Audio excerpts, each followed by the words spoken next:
대체할 수 없는 정통 경제방송 박근영의 데일리 힌트 시간입니다. 오늘 월요일 방송 순서고요. 9월 23일 방송입니다.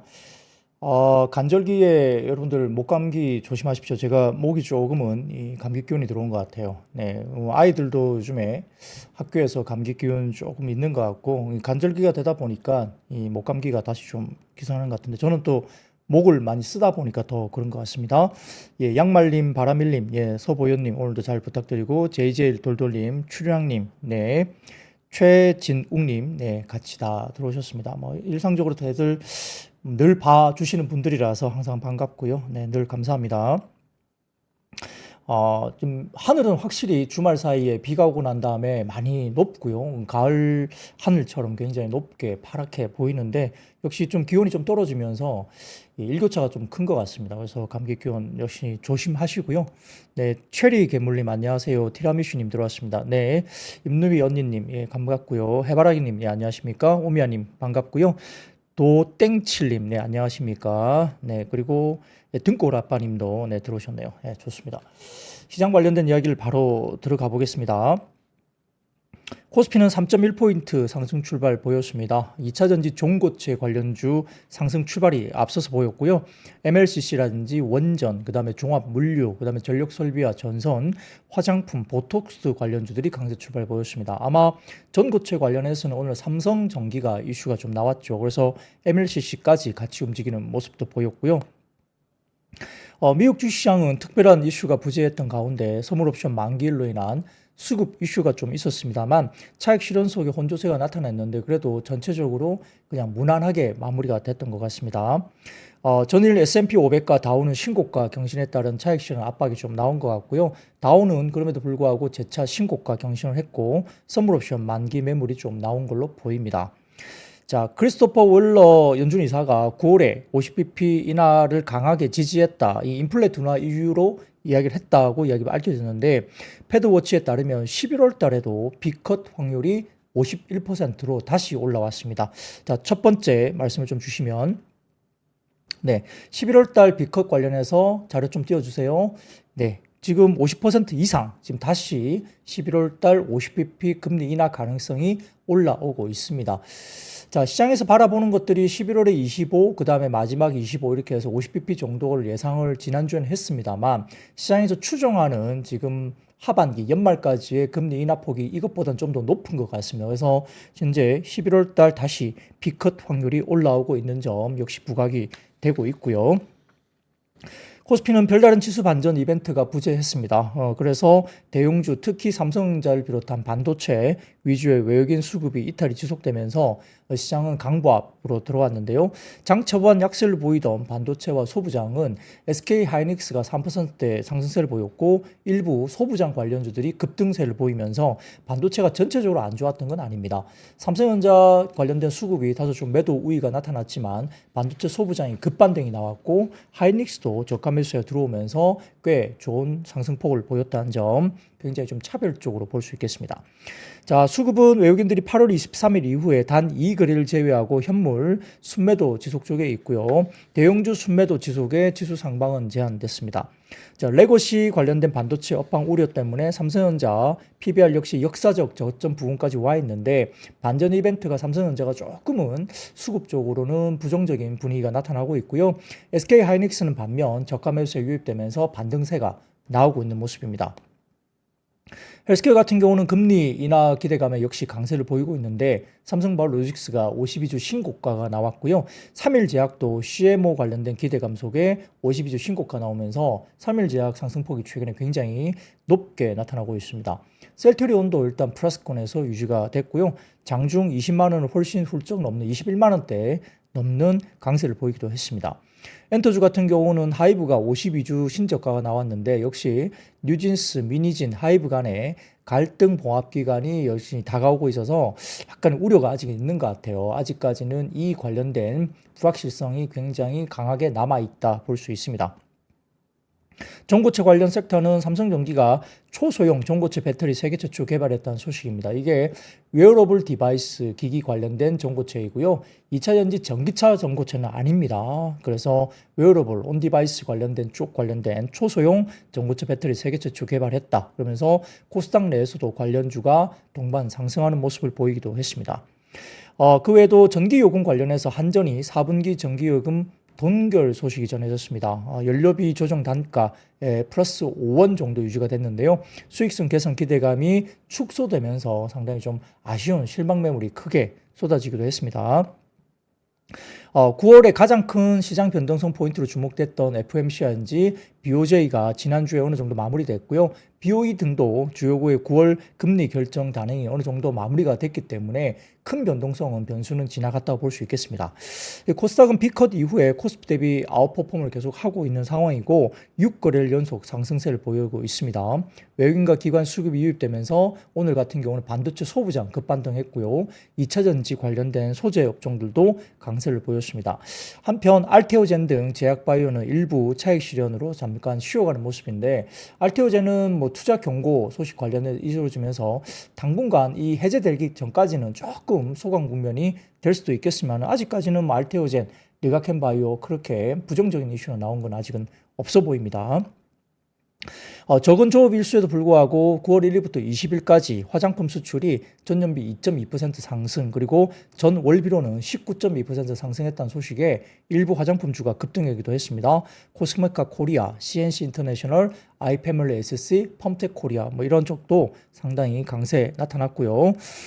전고체 관련주, 삼성전기가 초소형 전고체 배터리 개발했다는 점 때문에 전고체 관련주라든지 그다음에 마이크로소프트가 3마일 원전 전력 구매 계약을 했다는 소식 때문에 핵융합 에너지 관련주 테마주들이 강세를 보인 부분이 있었습니다. 자, 미국 증시가 약보합세로 마무리됐고 일본 증시가 휴장한 가운데 추분절이죠. 오늘 일본 증시가 휴장을 했는데 변동성이 제한되면서 외국인 투자자들은 4거래일 연속 코스피 현물 순매도를 나타냈고요. 대부분 또 삼성전자 쪽에 매도가 나타났다 볼 수 있습니다. 그럼에도 불구하고 기관 투자가가 6거래일 연속 순매수하면서 외국인 이탈에도 불구하고 시장의 회복 장세를 좀 이끌어가는 모습이 일부 보이기도 합니다. 업종별로는 코스피 의약품과 음식료품, 섬유유복이 강세였고요. 반면 전기가스업과 건설업, 보험업종은 약세였고요. 독일 정부가 전기차 지원 정책을 발표하면서 내연차 퇴출 플랜 도입에 대한 기대감 때문에 에코프로 머티라든지 에코프로 BM 등이 상승세를 나타냈고 초소형 전고체 배터리 개발 소식에 삼성전기 등을 포함한 전고체 배터리 관련주가 주가들이 상당히 좋았습니다. 자, 그리고 그 외에도 뭐 과자 수출 관련된 수출액 금액이 전년 동기 대비 성장했다는 소식 때문에 과자나 음식료 업종, 라면 업종들도 상당히 실적 기대감이 유입이 되고 있는 상황이고요. 특히 과자 업종 가운데는 뭐 크라운 제과라든지 삼양식품, 동원 F&B 등의 강세를 나타냈습니다. 코스닥은 2차전지 소재주, 반도체 소부장들이 강세 나타내면서 지수 상승 견인했고요. 기타 서비스나 건설주는 코스닥 쪽에서 약세를 보이는 모습을 보였다. 이렇게 이야기될 수 있겠습니다.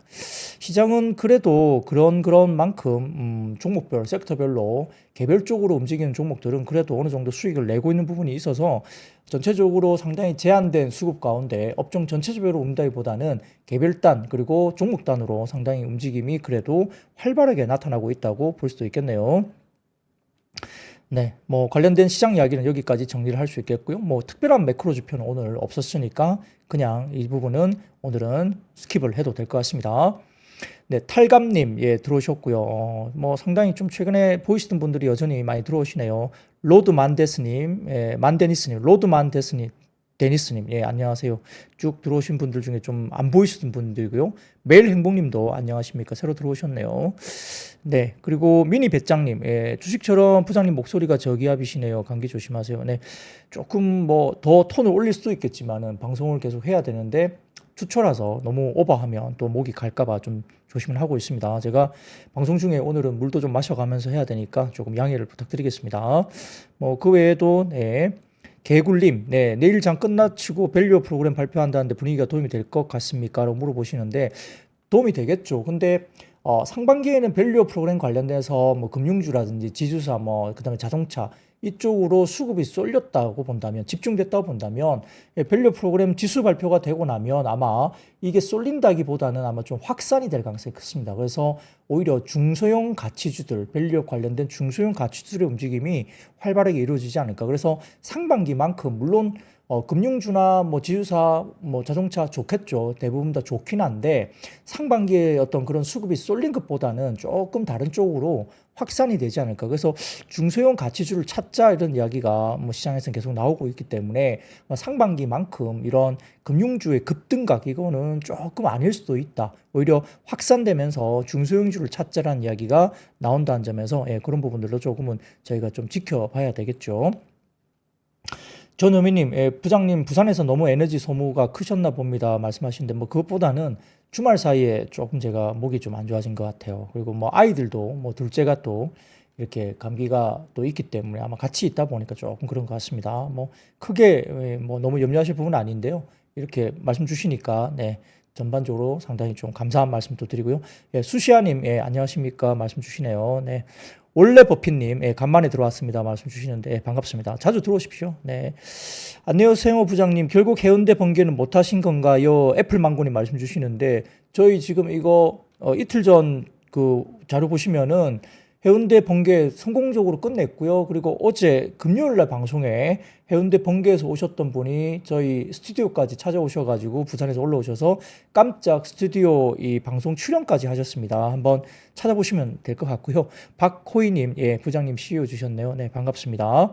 해바라기님, 따뜻한 물 마시면서 하루 이틀 할 것이 아니잖아요. 말씀 주시네요. 네. 따뜻한 말씀도 더욱더 힘이 됩니다. 맥가이버님 건강 조심하십시오 말씀 주시니까 너무 감사합니다. OJT님 부장님 화이팅 주셔서 또 힘이 납니다. 자, 그러면 pitch를 좀 올려서 한번 이야기를 또 해보도록 하겠습니다. 자, 그러면 첫 번째 섹터입니다. 반도체 쪽인데요. 역시 삼성과 뭐 TSMC가 UAE 반도체 공장 설립 추진한다는 소식이 나왔다는 게 있는데 사실 뭐 이 이야기는 저희가 가능성이 높지 않다고 보고 있습니다. 뭐 월스트리트 저널에 따르면은 지금 TSMC라든지 삼성전자가 아랍에미레이트 쪽에 대형 반도체 제조 공장을 뭐 설립할 수 있다 이런 논의를 했다 이렇게 뭐 외신에서 나왔는데요. TSMC 같은 경우는 공식적으로 부인했죠. 해외 쪽에 확장 관련된 계획이 없다라고 이야기를 했고요. 삼성전자도 뭐 UAE 쪽에 반도체 공장 설립은 저희가 보기에는 아직 시장에서는 가능성이 굉장히 낮다라고 보고 있습니다. 그래서 이걸 가지고 뭐 반도체 소비량이 올랐다 보기엔 좀 어렵고요. 다만 이제 오늘 한국투자증권에서 보고서를 통해서 HBM 수요는 올해와 내년 각각 올해 같은 경우는 119억 기가바이트 그리고 25년도에는 207억 기가바이트 정도가 될 걸로 추정을 했고 공급 같은 경우는 올해는 106억 기가바이트 그리고 내년에는 214억 기가바이트로 전망을 했습니다.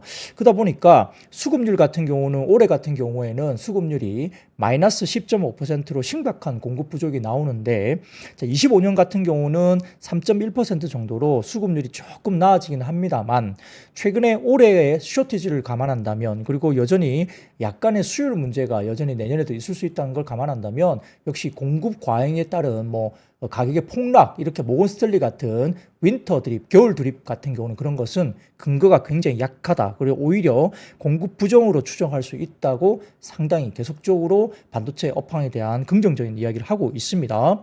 그래서 일반 디램에 비해서 공급 증가가 HBM이 제한적이고요. 그리고 가격 안정성이 높은 HBM 비중이 계속적으로 높아지기 때문에 기본적으로 레거시 디램 쪽에 관련된 캐파가 계속적으로 줄어들고 있죠. 그러다 보니까 일반적인 레거시 디램 가격도 그렇게 급락하기는 좀 어렵다라고 본 것 같아요. 견조한 HBM 수요, 부족한 공급 상황을 고려한다면 지금 아직까지 디램의 다운턴 진입을 언급하기에는 시기상조라고 한투증권에서도 판단을 했고요. 더군다나 유진투자증권에서 오늘 역시나 반도체 관련된 피크아웃 관련된 논리가 상당히 근거가 부족하다. 아직까지는 반도체 쪽을 긍정적으로 봐야 되고 밸류에이션 상도 상당히 조금은 지금 삼성전자 밸류가 PBR 100까지 떨어졌기 때문에 역사적 저점까지 떨어졌습니다. 그렇기 때문에 여기에서 팔아야 되는 근거는 좀 논리가 그렇게 높지 않다고 봤죠. 물론 다른 거를 사기 위해서 조금은 단기적으로 반도체가 좀 움직이지 못하고 있기 때문에 딴 걸 사기 위해서 반도체를 판다. 뭐 그럴 수는 있겠죠. 근데 반도체가 지금 피크를 찍었고 뭐 지금은 반도체를 버려야 된다고 판단하기에는 다소 좀 무리가 있다라고 계속적으로 리포트를 나왔고요.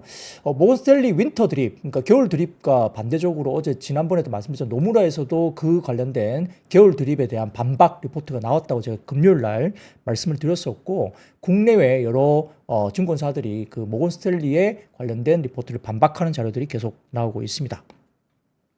자, 그래서 한투증권에서는 HBM을 제외한 D램의 실질 캐파는 계속 감소 중에 있다고 이야기를 했는데, D램 3사는 22년 3분기 이후에 감산 기조를 계속적으로 유지를 하고 있죠. 그래서 추정에 따르면 24년 HBM 비트 그로스는 하이닉스가 전년비 318% 그리고 삼성전자가 228% 증가로 23년에 비해서 큰 폭 성장을 하긴 했는데, 이를 제외한 일반 레거시 드램 비트 그로스는 각각 하이닉스가 13%, 삼성전자가 15%로 2010년 이후에 D램의 비트 크로스 연평균 성장인 20% 초반 수준에 아직 이르지 못하고 있습니다. 그러니까 감산 기조가 여전히 있다는 거죠. 비트 크로스가 일부 올라오긴 했지만 2010년 이후에 연평균 성장 10% 후반에서 20% 초반 정도의 연평균 성장에 거의 이루지 못하고 있다. 그러니까 레거시 D램의 성장률이 굉장히 낮죠. 그렇기 때문에 가격이 부러지기는 상당히 어렵다고 보는 것 같고요. 24년과 달리 25년도에는 12단 수량이 증가할 거로 보이고, 그러다 보니까 프리미엄이 붙겠죠. 새로운 그 가격에 대한 프리미엄이 분명히 붙기 때문에 25년 HBM의 ASP 평균 판가에 대한 가격 하락 가능성이 굉장히 낮다고 볼 수 있습니다. 자, 거기다가 관세청에 따르면 9월 1일부터 20일까지 수출액은 355억 8,300만 달러로 추정이 됐는데, 다만 전반적으로 수출, 주력 품목인 반도체 수출은 26.2% 증가했다고 보입니다. 자, SK증권의 자료를 좀 먼저 띄워주시면 반도체 수출액이 지난 월간 단위로 비교를 한 비교 자료가 있는데요. 네. 붉은색 막대 그래프가 위쪽 보시면은 전 월비 8월 달보다 같은 기간 1일부터 20일까지의 수출 지표를 보면 뭐 D램, 그다음에 D램 모듈, 랜드, 뭐 대부분 MCP 등등과 마찬가지로 전반적으로 작년 8월 달보다는 좀 더 형상되는, 상당히 조금은 그래도 나아지는 수출 금액이 또 나왔고요. 24년 6월 1일부터 20일까지 해서 9월 1일부터 20일까지 아래쪽에 보시면 또 평가를 받고 있는데, 6월 달보다는 일부 조금 이제 추정치가 조금 더 낮아지는 모습 보이고 있지만, 아직까지는 그래도 수출 지표가 8월 달보다는 9월 달에 좀 나아지는 모습도 보이고 있습니다. 다만 이제 최근에 월간 단위로 봤을 때 전년비 50% 이상의 성장률을 계속적으로 보여왔는데, 지난달부터 해서 조금 이 성장률이 50%보다 조금 하향하는 모습을 보이면서 반도체 수출이 YY 증가율이 조금 슬로우하게 다운된다. 이 부분들이 주가 부분을 좀 억누르고 있는 것 같은데, 자, 그럼에도 불구하고 아직까지 반도체를 뭐 꺾였다고 보기에는 조금 쉽지 않다, 이런 이야기를 계속 하고 있는 것 같아요. 자, 근데 시장에서 주가도 엄청나게 빠지면서 PBR 밸류 100까지 빠진 삼성전자, 뭐 하이닉스 같은 경우는 이미 반등이 나오고 있고요. 그렇기 때문에 반도체를 전체 판다 보기는 어렵다. 그래서 삼성전자를 파는 것은 반도체 전체를 판다기보다는 한국 시장의 비중을 좀 줄이는 거 아니냐. 오히려 오늘은 외국인들이 하이닉스는 샀습니다. 그리고 일본 쪽의 반도체 섹터는 지난주에도 일본 반도체 종목은 빠지지 않았거든. 전혀 빠짐이 없었습니다. 그렇기 때문에 자, 반도체를 꺾었다 보기엔 좀 어렵습니다. 그래서 한국 시장에 대한 좀 매도를 일부 좀 하는 것이 아니냐, 그런 생각도 해볼 수도 있겠죠. 자, 따라서 오늘 같은 경우는 하이닉스는 주가가 3% 이상 올라왔고요. HPSP 같은 경우는 전공정단에 관련된 종목은 대규모 매수가 들어오면서 급등을 했습니다. 8% 이상, 7% 넘게 급등을 했고요. 한솔케미칼, 이수페타시스, 유진테크, ISC, 넥스트칩, 자람 테크놀로지, 뭐 리노공업, 테크윙, 뭐 DIT, 오로스 테크놀로지 등 관련된 반도체 소부장들도 상당히 많은 좋은 흐름들을 보였다 볼 수 있겠습니다. 자, 그래서 그 다음 미래에셋증권의 자료를 좀 띄워드리면, 국내 증시의 외국인 연간 누적 수급 추이라든지 그 다음에 반도체 영업이익 추정치인데요. 자, 왼쪽 보시면은 약간 오렌지 색깔로 보이는 추정치가 반도체 관련된 외국인의 수급입니다. 이 보시면은 꽤 좀 팔고 있죠. 약 16조 원 이상 샀던 부분들이 지금은 4조 원대까지 좀 빠지고 있기 때문에 상당히 지금은 반도체 쪽에 누적 수급이 좀 빠지고 있는 모습 보입니다. 역시 삼성전자 쪽에 수급이 좀 빠지고 있는 모습이고요. 반도체 제외를 하면 검은색 실선 보시면 그래도 조금씩 더 사고 있는 모습을 보이고 있습니다. 그래서 반도체 삼성전자가 조금 빠지다 보고 수급이 좀 빠지니까 다른 쪽으로 수급은 조금 조금 확산되는 분위기가 있다고 볼 수 있는 상황이고요. 오른쪽 보시면은 반도체 쪽 영업이익 하향 조정 일부 되고 있는데 아마 전체적으로 뭐 삼성전자가 13조 원대에서 10조 원대 초반 정도로 조금 빠지고 있는 모습을 보이고 있고 하이닉스도 일부 조금 하향 조정은 되고 있습니다만 그럼에도 불구하고 지금은 하이닉스 쪽은 외국인들이 그래도 저점 매수가 계속 들어오고 있다는 점 말씀드릴 수 있겠고요. 말씀드렸듯이 반도체 쪽 관련된 이슈가 이야기 나오는데 일부 지금은 여기에 대해서 지금 분석 자료가 좀 나오고 있습니다만 트리플라이라는 플랫폼에서 아마 전임 기관 쪽에서 계시던 분인 것 같은데 뭐 관련해서 이제 좀 분석 자료를 냈는데요. 자, 관련해서 3분기에 아마 삼성전자가 10조 원 초반 정도 그리고 4분기에 13조 원 정도의 영업이익이 나올 수도 있다라고 이야기 나옵니다. 아마 4조 이상의 컨센서스가 하락하고 있는 건 아마 그 일부 삼성전자에 대한 수율 문제에 따른 비용 반영이 3분기에 좀 되는 것이 아니냐. 그리고 직원 성과급 지급 이슈 정도는 안 되고 충당금 설정이 생각보다 엄청나게 많이 잡혀야 하는 문제로 보인다라는 거죠. 그래서 3분기에 뭔가 비용을 삼성전자가 털고 가려는 상황으로 사실로 판단된다라고 이제 평가를 하고 있습니다. 그래서 아마 그런 이야기들은 다른 리포트에는 별로 안 나오는 것 같은데 그런 이야기가 있을 수도 있는 거죠. 그래서 아까 말씀드렸던 뭐 예를 들어서 14조 원 가까이 되던 3분기의 실적이 지금 10조 원대 초반으로 떨어지는 것은 3, 4조 정도가 컨센이 하락한다는 것은 아마 내용에 대해서 쉽게 생각하면 수율 문제 반영이라든지 직원 성과급 이슈 가지고는 이게 이야기가 안 된다는 거죠. 그래서 아마 그 외에 아마 3분기에 일부 비용, 뭔가 비용을 털고 가려는 아마 일시적인 비용이 좀 나오는 것이 아니냐 이렇게 나오는 것 같아요. 자, 상세한 내막은 차치하고 10조 원 이상 만약에 실적을 만약에 이런 내용을 가지고 실장을 만약에 발표를 만약에 10조 원 이상으로만 나와준다면 자, 주가는 이미 빠져 있고 오히려 3분기 실적에 대한 부분들이 주가 부분에서 나쁘게 반영되지 않을 가능성이 높다는 겁니다. 오히려 이게 3분기에 바닥론에 대한 이슈가 될 수 있다는 거고 중요한 것은 4분기부터 실적인데 3분기에 확실히 털고 갈 것들을 많이 털고 간다 이렇게 확인이 된다고 한다면 4분기에는 정상적인 실적을 회복한다는 점 그리고 역시나 이게 4분기에 13조 원대 정도의 영업이익을 내준다면 24년 40조 원 정도 영업이익의 ROE를 10% 기준이면 PBR이 1.1배 뭐 아니면 1배 정도 수준까지 된다는 거죠. 그래서 25년 예상 실적을 감안하면 PBR이 1배 수준까지 하락한 주가이기 때문에 그렇다면 2008년 금융위기를 제외하고 삼성전자가 PBR 1배를 하회한 적은 절대 없었기 때문에 바닥이란 밸류에이션 근거는 충분히 나올 수 있다. 이런 논리가 지금 설명될 수 있습니다. 다만 이제 문제는 어느 시점부터 주가 반등을 기대할 수 있냐 관건이 될 수 있는데요. 글쎄요, 좀 지켜봐야 되겠죠. 그래서 한번 이번 3분기 관련된 이슈들이 어떻게 내용을 갖고 있는지 그리고 왜 10조 원대 정도 수준의 영업이익이 나오는 그 세부 사항이 어떤 부분을 반영해서 이렇게 갑자기 컨센서스가 꺾였는지에 대한 부분들을 좀 더 면밀히 볼 필요가 있는데 아까 말씀드린 대로 아까 말씀드렸던 뭐 일부 직원 성과급 수율 문제에 대한 비용 이것 가지고는 3, 4조 원이 그렇게 확 꺾이지 않는다는 거죠. 그러면 뭔가 3분기에 뭔가 털고 가야 될 뭔가 있을 수 있다. 근데 그걸 털어서라도 10조 원대 정도가 나온다면 상당히 저점에 대한 이슈가 오히려 긍정적으로 이슈가 될 수 있다. 볼 수도 있겠습니다. 특히나 최근에 SK하이닉스에 관련된 이야기를 나오면 ESSD 관련된 수요가 굉장히 굳건하다고 나오고 있고요. AI 데이터 센터뿐만 아니라 일반 서버 교체 수요나 신규 수요가 계속 늘고 있다 볼 수 있기 때문에 역시나 ESSD도 삼성전자가 많이 잘하고 있죠. 하이닉스도 두 번째로 잘하고 있기 때문에 역시 그렇다고 한다면 AI 관련된 쪽은 그렇게 꺾이지 않을 수 있다는 거죠. 그래서 역시나 같은 반도체라도 AI 반도체 쪽과 관련된 종목은 지금도 상당히 긍정적으로 접근해야 된다. 이렇게 논리를 말씀드릴 수가 있겠습니다. 역시나 온디바이스 AI로 확산되는 초기 단계이기 때문에 관련된 쪽은 AI 관련된 반도체 쪽은 역시나 긍정적으로 볼 수밖에 없겠죠. 그래서 AI 사이클에 대한 뭐 두 가지를 간과하고 있는데 결국은 온 디바이스 AI를 지금 초기 단계라는 것을 간과하고 있고요. 다른 하나는 AI 데이터 센터의 메모리 교체 주기입니다. 역시나 AI 데이터 센터 같은 경우는 일반 서버보다 교체 주기가 상당히 짧습니다. 그렇기 때문에 이게 특징인데 AI 성능과 GPU, HBM의 성능이 업그레이드되는 속도가 더욱더 가파르기 때문에 실질적으로 교체 주기를 자의적으로 늘리는 것도 굉장히 어렵고 그래서 이게 교체 주기가 굉장히 빠르다는 거죠. 그래서 이렇게 된다고 한다면 23년에 공급된 메모리가 25년 정도의 교체 주기가 AI 데이터 센터의 교체 주기가 나타나면서 생각보다 AI 사이클을 크게 키우면서 연장될 수 있는 요인이 될 수도 있다. 이런 것까지 분석이 나오니까. 근데 상대적으로 지금 본다면 수급 쪽으로는 현재는 SK 하이닉스가 좀 더 우호적이죠. 삼성전자보다는. 근데 전자가 지금 자리에서 갖고 계신 상황에서 뭐 다른 걸 사기 위해서 팔 수는 있겠지만은 삼성전자 지금 자리에서 너무 두려워서 급락을 두려워하고 지금 자리에서 던지는 것은 사실 좀 실익이 없다. PBR 한 배 기준. 그리고 좀 긴 호흡으로 삼성전자를 만약에 긍정적으로 보신다면 지금 정도부터는 어느 정도 비중 확대 기간을 가지고 조금 더 비중 확대를 할 수 있지 않느냐.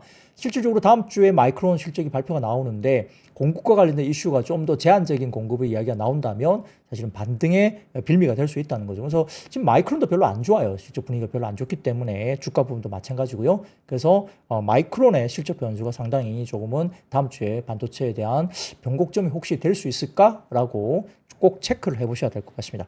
마이크론 움직임이 있다면 또 하이닉스하고 또 연동되기 때문에 뭐 그런 부분들 같이 좀 봐야 되겠죠. 최근에 본다면 삼성전자 주가 쳐다보고 있으면 속 터집니다. 고구마 먹은 것처럼 속 터지기 때문에 좀 어려운 분위기로 볼 수 있겠죠. 뭐 그럼에도 불구하고 삼성전자가 결국 시장을 끌고 가는 하나의 또 축이 될 수 있기 때문에 말씀을 드릴 수밖에 없겠습니다. 부분들 좀 체크를 해보시고 상당히 어려운 뭐 분위기가 될 수도 있겠죠. 자, 그리고 그다음 헤드라인을 보여드리면 상당히 이례적인 발표가 하나 나왔죠. 퀄컴이 인텔에 인수를 제안했다, 이 이야기가 나오고 있습니다. 외신에서 나왔는데요. 월스트리트 저널의 단독 보도입니다. 퀄컴이 인텔 인수를 위해서 최근 며칠 동안 논의가 이루어졌다고 밝혔는데요. 자, 이게 뭐 가능성이 있을까요? 실질적으로 봐서는 가능성이 크게 높지 않다는 이야기를 계속적으로 이야기를 하고 있는 것 같습니다. 고밍치 같은 경우도 산업조사에서, 고밍치도 대만의 애널리스트죠. 고밍치도 본인의 산업조사에서 퀄컴이 현재 인텔과 인수 협상을 진행 중이라는 사실이 확인됐다. 뭐 그렇게 사실이 나타났다고 봤는데, 다만 이 인수가 이루어진다면 퀄컴에게는 오히려 재앙이 될 수 있다라는 이야기를 고밍치는 했습니다. 디바이스 측 AI 스마트폰 칩은 퀄컴은 이 분야에서 큰 강점을 가지고 있고 애플의 가장 큰 경쟁자이고, 디바이스 측 AI PC 칩 같은 경우는 윈도우 온 ARM 관련된 부분들이 점차 최적화되면서 퀄컴의 강점이 점점 더 부각될 것으로 보인다. AI 서버 칩 같은 경우는 퀄컴의 약점인데, 결국 AI 시대를 맞아서 퀄컴에게 가장 적합한 전략은 스마트폰 AI 칩을 통해서 빠르게 수익을 창출한 동시에 PC AI 칩을 계속해서 확산시키는 걸로 확인을 볼 수 있다는 건데요. 사실 인텔을 인수하는 것은 퀄컴 입장에서는 AI PC 칩 사업에만 도움이 될 수 있다는 거죠. 그러나 마이크로소프트가 여러 가지 부분에 확고한 의지를 갖고 있다. 이게 뭐냐면 윈도우 온 ARM이거든요. 여기에 대한 확고한 의지를 보이는 걸 보면 실질적으로 퀄컴이 PC시장에서 성장하는 것은 시간 문제로 볼 수 있다는 겁니다. 근데 인텔을 인수하게 되면 PC시장 점유율을 빠르게 확장할 수는 있겠지만은 그 대가가 상당하고, 인수를 하지 않더라도 퀄컴은 AI PC시장에서 자체 역량을 시간이 조금 걸린다 보더라도 성장할 수 있다고 판단한다는 거죠. 그래서 인텔이 일반 서버 시장에서 지배적인 위치에 있긴 하지만 퀄컴에게 큰 매력은 아니라고 판단했고요. AI 서버가 서버 시장의 미래이고, 공교롭게도 AI 서버는 현재 인텔의 약점인 사업입니다. 그렇기 때문에 퀄컴이 인텔을 인수한다는 것은 퀄컴에게는 상당히 큰 재앙이 될 수도 있다, 이렇게 이야기를 하는 것 같고, 퀄컴 같은 경우에 지금 현금성 자산, 현금 매도 가능 증권을 약 130억 달러를 보유하고 있는데 시가총액은 1,900달러죠. 근데 인수와 관련된 프리미엄이라든지 파생 비용, 그다음 부채 인수, 후속 관리 비용 등을 고려하지 않더라도 인텔의 시가총액이 약 930억 달러임을 감안할 때 인수는 퀄컴에게 재정적으로 매우 큰 부담이 될 거고, 그러면 주식 수합밖에 없거든요. 근데 주식 수합을 봤을 때는 상당히 지금은 인텔이 더 높은 PR을 받고 있습니다. 그렇기 때문에 수익성 면에서 즉각적인 부정적인 영향을 미쳐서 순이익률이 현재 20% 이상의 관련된 부분들이 퀄컴을 갖고 있는데, 인텔을 인수하면서 이게 한 자리 숫자로 확 떨어질 수 있다는 거죠. 그리고 적자로 전환될 가능성이 매우 크다라고 평가를 했습니다. 특히 반도체 제조 사업이 가장 큰 부담 요인으로 될 수 있다는 거죠. 이렇기 때문에 역시나 퀄컴 입장에서는 인텔을 인수하는 것이 기사가 나옵니다만 이게 쉽지 않을 수 있다. 그리고 각국의 반독점 조사를 고려할 때 또 이 인수가 단기간에 완료되기도 어렵다라고 평가까지 당연히 할 수밖에 없죠. 그러니까 만약에 이러한 인수가 이루어지면 퀄컴에게는 큰 재앙이 될 가능성이 있기 때문에 퀄컴 내부에서도 인텔 인수에 대한 소극적인 태도를 보이고 있어서 가능성이 그렇게 높지 않고요. 만약 이런 부분에서 만약에 퀄컴이 어떤 불가항력적인 외부 압력에 의해서 인텔을 인수를 신중하고 수동적으로, 그러니까 적극적이게 아니라 어쩔 수 없이 수동적으로 검토하고 있다고 본다면 이거는 우리가 모르는 변수가 될 수 있다라는 겁니다. 그래서 이 부분도 그렇게 크게 가능성은 높지 않다라고 보고 있고, 삼성증권에서도 이것도 크게 가능성은 낮다라고 평가를 했습니다. 다만 아까 말씀드렸듯이 우리가 알 수 없는 어떤 불가항력적인 외부 압력에 의해서 인텔 인수를 자기네들이 원하지 않는 수동적인 어떤 검토가 돼야 된다고 본다면 그건 우리가 알 수 없다 이렇게 봤죠. 근데 그렇게 된다면 엄청나게 큰 재앙이 퀄컴에게 될 수 있다 이렇게 볼 수도 있습니다. 자, 그 다음 헤드라인 보여주시면 마이크로소프트입니다. 마이크로소프트 관련된 이야기인데요. 엄브레라리스 쪽에서 올려주신 자료인데, 마이크로소프트와 관련된 부분에서 3마일 아일랜드에 있는 원자력 발전소 재개를 포함해서 20년 전력 공급을 맺었다는 기사입니다. 그래서 이 부분이 나왔는데, 미국의 컨스텔레이션 에너지죠. 이 부분들이 주가가 급등한 모습인데요. 참고로 3마일 아일랜드에 있는 펜실베니아에 있는 원자력 발전소 사이트인데 총 2개의 원자로가 있고 1979년에 제2원자로에서 사고가 발생하면서 영구 폐쇄됐던 쪽인데요. 미국 원자력 산업의 역사상 가장 심각한 사고로 이야기가 됐던 곳입니다. 근데 이번 계약에서 마이크로소프트가 원자력 발전소 재개를 포함해서 20년 동안 전력 공급을 맺는다라고 발표가 된 거죠. 그러다 보니까 이번 계약에는 피해를 입지 않은 제1원자로의 가동 재개가 포함되어 있는 것인데 이게 상당히 중요하면서 핵융합 에너지 관련된 종목도 오늘 주가들이 움직임이 있었다 볼 수 있겠죠. 그래서 그 다음 메리츠증권 자료 좀 올려주시면 3마일섬 원전 가동 중단 이후에 급등한 미국 전기료인데 위쪽 보시면은 파란색 부분에 대해서 3마일섬의 원전 1호기 가동 중단이 되면서 그 뒤로 미국의 PPI 전기료가 급등을 하기 시작합니다. 이게 2019년 정도에 이야기가 됐던 거거든요. 그래서 이렇게 1호기 가동 중단까지 된 거죠. 그러다 보니까 그 뒤에 미국의 PPI 전기료가 급등하기도 했습니다. 움직임들이 그렇고요. 자, 아래쪽에 보시면은 미국의 컨스텔레이션 에너지 주가가 이렇게 급등하는 모습을 보였다는 거죠. 자, 메리츠증권에서 이렇게 보여주면서 재가동되는 원전 설비 용량은 800메가와트로 컨스텔레이션 에너지가 기보유한 설비 22기가와트의 3%에 불과한 수준이긴 한데 전력 초과 수요나 AI 데이터 센터와 원자력 발전 전원의 적합성 등을 재확인하는 이벤트로 볼 수 있겠고 3분기 들어서 AI 에너지 관련된 주가가 주춤했는데 다시 한번 AI 에너지 관련된 종목들을 점검할 필요가 있는 큰 이벤트다라고 평가까지 했습니다. 그래서 그 다음 표 보여드리면 미국의 주요 빅테크의 원전 투자 현황인데요. 보면 마이크로소프트가 3마일섬에 원전 20년 독점 공급 계약을 했다는 점, 오픈 AI도 이렇게 소형 모듈 원전 관련된 스타트업 오클로에 투자하고 아마존 웹 서비스 AWS도 결국은 펜실베니아 데이터 센터에 6억 5천만 달러 투자하고 있습니다. 그래서 이런 것들이 오늘 핵융합 관련 에너지 관련된 종목들이 움직임이 있었던 거고요. 자, 그리고 그 다음 리포트 하나 띄워드리겠습니다. 네, 리포트 한번 띄워드리면 이게 모건 스탠리 자료입니다. 모건 스탠리 자료인데 저평가된 젠 AI 관련된 미국 전력 인프라 관련 쪽으로 리포트가 나왔어요. 그래서 다가오는 데이터 센터 심각한 전력 용량 부족, 그리고 데이터 센터 개발과 구축 역량 부족, 산업의 탄소 발자국 증가와 이에 따른 탈탄소화 솔루션에 대한 수요가 빠르게 증가된다는 점, 그리고 데이터 센터 소유주가 추구하는 전력 전략의 잠재적인 차이, 특히 이들 중에 일부 기업이 천연가스 화력 옵션을 선택할 가능성, 데이터 센터 개발자가 취하는 자금 조절 방식으로 리츠의 가치에 대한 과소평가가 진행됐고 송전과 변압기 용량에 대한 수요 증가가 계속되면서 미국의 대규모 재생에너지의 매력적인 성장세가 계속될 수 있다는 점에서 미국 전력 인프라 관련된 저평가를 이야기하는 모건 스탠리의 자료가 나오기도 했습니다. 그러다 보니까 오늘은 현대일렉트릭이 투자 경고를 먹으면서 이제 투자 주인가요? 뭐 그러면서 오늘 일부 조정을 좀 받았지만 LS 일렉이라든지 이런 종목들은 또 주가들이 올라오고 효성중공업도 오늘 주가들이 좋았죠. 제가 지난주에 관련된 리포트 언급드리면서 미국의 전력기기나 이런 쪽에서 한국의 전력기기가 글로벌에서 제일 싸다 이런 말씀을 꼭 드렸었죠. 그래서 오늘도 반등이 강하게 났다 볼 수 있겠습니다. 자, 그리고 그 다음 표 보여드리면 9월 1일부터 20일까지 초고압 변압기 잠정 수출 데이터인데 아래쪽 보시면 이게 주식다람이라는 사이트에서 자료 올려주셔서 제가 가져왔는데 9월 1일부터 20일까지 초고압 변압기 잠정 수출 데이터입니다. 이게 7,288만 5,537달러 정도까지 나왔는데 이게 8월 20일치 잠정치가 2,000달러 정도, 뭐 2천만 달러 정도가 됐거든요. 그래서 7,200만 달러 정도가 나왔기 때문에 엄청나게 높게 나온 거죠. 그래서 아마 이번에 초고압 변압기 잠정 수출 데이터가 엄청나게 높게 나왔습니다. 그래서 이런 부분들도 주식 다람이라는 사이트에서 올려주신 자료인데 보면은 초고압 변압기 잠정 수출 데이터가 1일부터 20일까지가 엄청나게 잘 나왔다는 점 평가를 해보시면 좋을 것 같고요.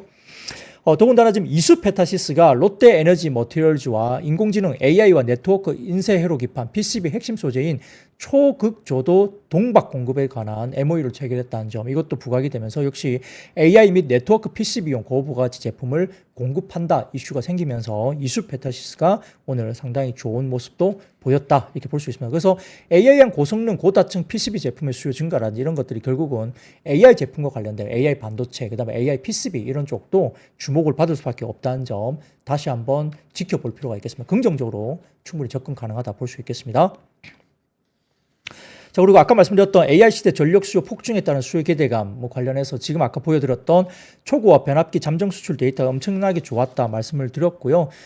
데이터 센터 관련된 엔비디아 등의 AI 가속기 기업 생태계가 계속적으로 AI 시대를 뒷받침하고 있다는 점 제가 반복적으로 말씀드리고 있고요. 그래서 블룸버그 신에너지 금융연구소에 따르면 글로벌 전력망 투자 규모가 2020년 2,350억 달러에서 2030년도에는 5,320억 달러 거의 2배 정도 늘고요. 2050년도에는 6,360억 달러로 약 30년 동안 3배 성장하고 예상하고 있기 때문에 역시 전력 설비 쪽도 다시 한번 리바운딩 관련된 쪽을 볼 수밖에 없다. 그래서 말씀드렸던 효성중공업, LS 일렉트릭, A루트, LS 재룡전기, LS 에코에너지 등도 상당히 좋은 모습을 같이 보였다는 겁니다. 지난주에는 반도체 빠질 때 전력 설비는 오히려 올랐죠. 약간 동행하는 분위기가 있었지만 지난주에는 전력 설비나 전선 쪽이 상당히 좋았고 반도체가 좀 쉬었습니다만 역시나 방향성은 거의 비슷한 섹터가 아닐까 생각은 듭니다. 자, 그런 것들 같이 보시면 좋을 것 같습니다. 네, 양말님, 복싱하면서 감기 완판치로 날려주세요. 네, 제가 복싱을 이번 주부터 시작한다고 말씀드렸는데 아마 그런 말씀을 하신 것 같아요. 금투세 폐지님, 우유빛깔 박근영 감사합니다. 금투세 폐지, 잘 진행됐으면 좋겠어요. 저도 그런 방향으로 잘 진행돼야지 시장이 좀 어느 정도 더욱더 외국인들 매도가 이 금투세 때문에 또 그런가 싶기도 합니다. 그래서 조금은 빨리 이 부분들이 불확실성이 해결되면서 좀 좋은 방향으로 역시나 나왔으면 좋겠다 생각을 개인적으로 하고도 있습니다. 자, 그런 부분들 같이 보시면 좋을 것 같고요. 자, 그러면 그 다음 섹터로 한번 넘어가겠습니다. 역시 삼성전기가 초소형 전고체 배터리 세계 최초 개발 소식이 나왔는데 이거는 말씀드렸듯이 전기차 쪽에 들어가는 건 아니고 웨어러블 기기, 초소형 웨어러블 기기에 들어가는 거죠. 그래서 리튬 이온 배터리보다 작은 사이즈로 동등 수준의 에너지 밀도를 구현할 수 있기 때문에 이런 부분들 나오는데 근데 문제는 가격이겠죠. 가격입니다. 얼마나 가격을 접근할 수 있는 가격이 되느냐 문제인데요. 아무튼 이런 부분들이 이야기되면서 삼성전기를 비롯해서 삼성전기가 올라가다 보니까 MLCC까지 좀 움직였습니다. 자, 그 외에도 전고체 관련주는 원준, 한노나화성, 이수 스페셜티 케미컬, 그 다음에 대주전자재료 정도인데 개인적으로 이수 스페셜티 케미컬이 상당히 좋은 모습을 나타냈다 볼 수 있는데요. 황화 리튬 사업 경쟁력에 대한 중장기 사업 가치 상향 분석 메리츠 증권에서 나왔죠. 그러면서 이수 스페셜티 케미컬이 상당히 좋은 모습을 나타냈다 볼 수 있습니다. 자, 그래서 첫 번째 사진 보여드리면 메리츠 증권의 관련인데요. 글로벌 고체 전해질별 시장 점유율 전망인데 여기 보시면 황화 물계가 75.1%로 독보적입니다. 그렇기 때문에 국내 황화 리튬은 이수 스페셜티 케미칼이 핵심 경쟁력을 보유하고 있다고 알려져 있고요. 현재 고체 전해질 파트너사인 에코프로 BM과 롯데에너지 머티 등과 공동 연구 개발 진행 중에 있다 이야기됐고 여기에 따라서 이수 스페셜티 케미칼 같은 경우는 지금 올해 24년, 25년 정도의 첫 성과물이 창출 기대감으로 볼 수 있겠습니다. 데모 플랜트 단계별 증설 중에 있다고 알려져 있기 때문에 가시적인 성과물이 좀 금방 나올 수도 있다고 보는 쪽이 좀 있는 것 같고요.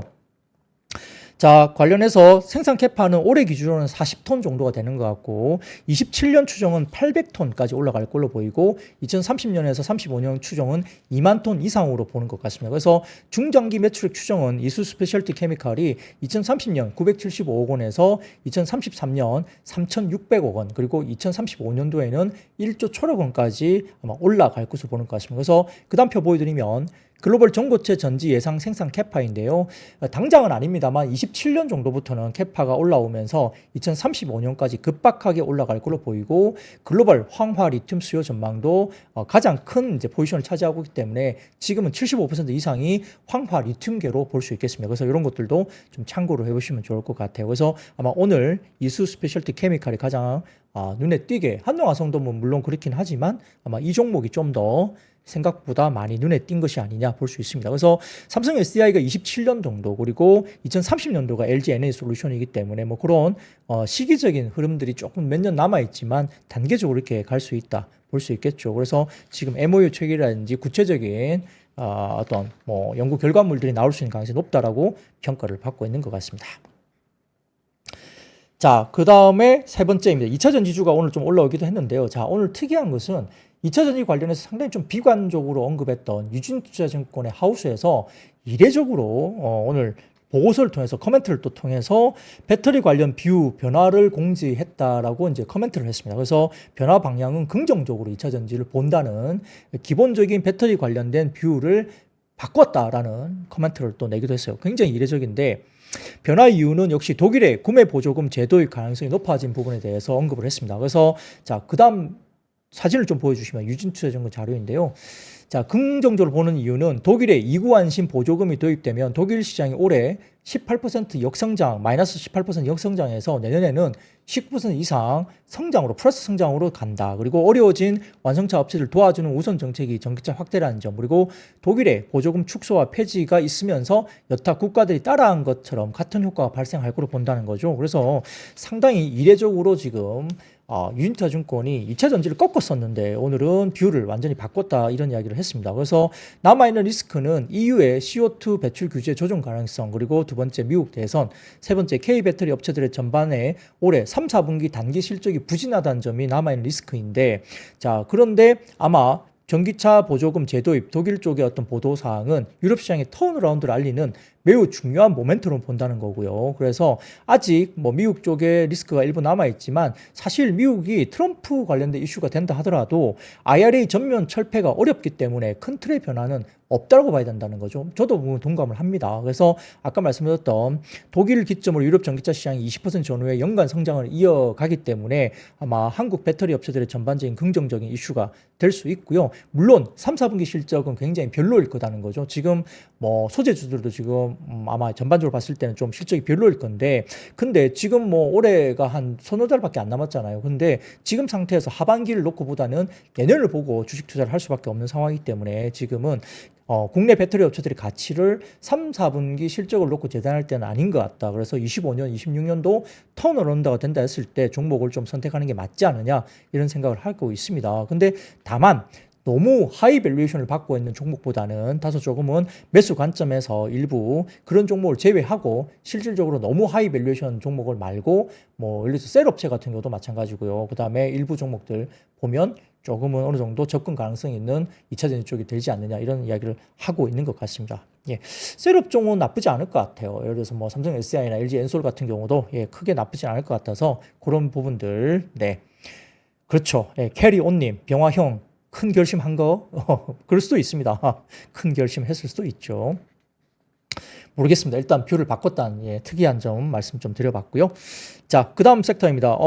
음식료 업종이 오늘 올라왔는데 농림축산식품부에 따르면 올해 들어서 지난달까지 과자류 수출액이 4억 9,420만 달러, 6,605억 원으로 전년 동기 대비 15.4% 증가했습니다. 그래서 이 같은 수출 호조세가 유지가 되면 연간 수출 금액이 과자류가 K과자가 역대 최대를 기록할 것으로 예상된다 나오고 있죠. 그래서 이런 것들 관련해서 과자 수출액 1조 원 달성도 가능할 것으로 보고 있는 것 같습니다. 그래서 크라운 제과나 여러 가지 종목들이 좀 올라왔고요. 롯데 웰푸드라든지 한탑, 농심, 뭐 삼양식품 이런 쪽도 올라왔는데, 자, 그 다음 표 보여드리면 JI 고수들이라는 사이트에서 올려주신 자료입니다만 라면의 일평균 수출 금액 관련된 자료입니다. 보시면은 일평균 수출이 23년 1월부터 비교했을 때도 지금 24년 9월 달에 엄청나게 올라왔죠. 그래서 라면의 일평균 수출이 9월 달에 전월 대비 20% 증가하고 있고 전년비로도 22% 증가했기 때문에 역시 역대급으로 라면 수출 좋습니다. 삼양식품 정도는 충분히 접근 가능하다고 좀 보이고요.